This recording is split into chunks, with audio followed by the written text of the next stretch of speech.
It's so easy when we are of the opinion that someone is doing something so wrong. Like, my God, it's very hard for me to see somebody throw a piece of litter outside of their car window, for example, on the road, and not want to ram them with my vehicle. I go there.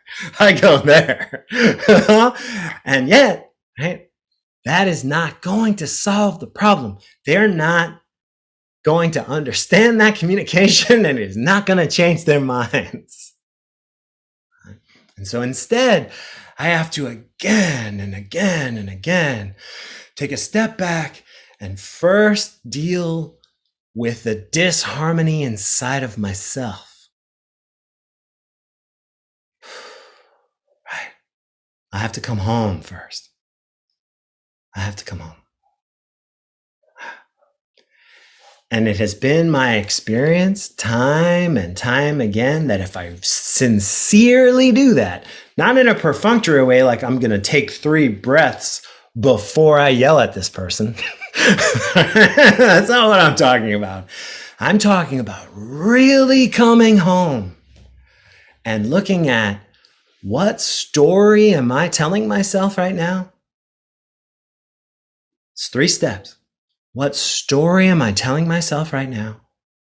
What feelings are up for me right now?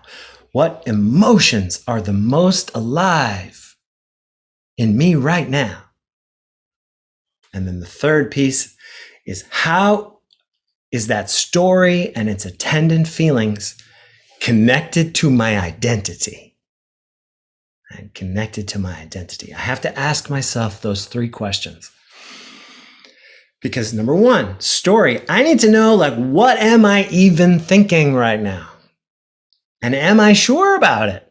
Or is it just a story I'm telling because I'm attached to certain views, because I have certain habits, because I was raised a certain way? And then once I look at that story, I have to very honestly and often painfully, in a moment of challenge, look at the emotions that are attending that story. Am I telling myself that story through clenched teeth? Because if I am, well, then likely I'm not seeing as clearly as I maybe want to be.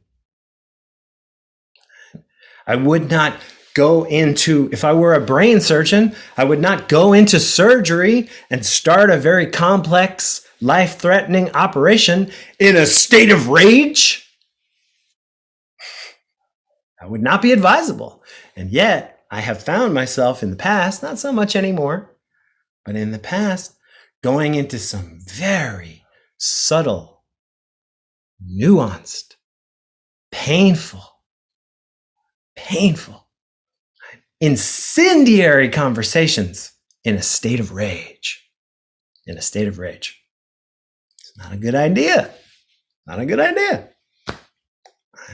And then finally, the last piece of identity.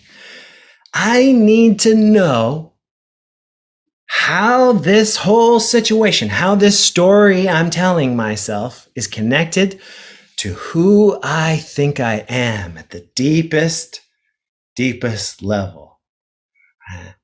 Because sure, it's really easy to flutter the leaves of my tree. Right? There's any number of things that you could do that would make me really happy and laughing, or really angry and tense. Right? I'm subject to that. But deeper, right, beneath the spring leaves and the narrow branches, right, eventually, if you keep coming home, you come home to the trunk of yourself. Still flexible, something that moves, but less so, and less erratically.